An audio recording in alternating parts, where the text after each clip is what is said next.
सिर्फ एक दिन रेहान, मुझे सिर्फ अपनी जिंदगी के 24 घंटे दे दो। सिर्फ एक दिन की बात है, सिर्फ एक दिन मांग रहा हूं तुमसे रेहान, एक दिन मांग रहा हूं बस। मेरी आखिरी ख्वाहिश समझ लो इसे, उसके बाद कुछ नहीं मांगूंगा तुमसे। अगर उसके बाद भी तुम्हारा ख्याल ना बदला तो मीरान असलान भी खुद को दुनिया से मिटा देगा। फिर ना ही उसको देख पाओगी ना सुन पाओगी। इतनी जालिम मत बनो प्लीज।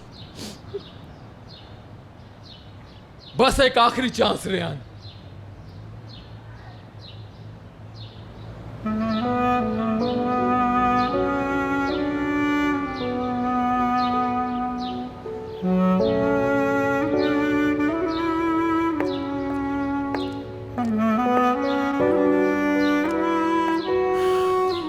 मैं वादा करता हूं, अगर इन 24 घंटों में तुम्हारा ख्याल ना बदला तो मैं फिर कभी तुम्हारे सामने नहीं आऊंगा।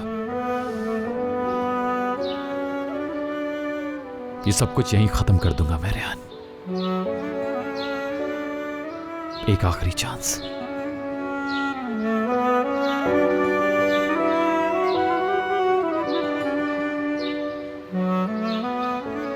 तुम ऐसा क्या कर लोगे इन 24 घंटों में मीरान? बहुत कुछ।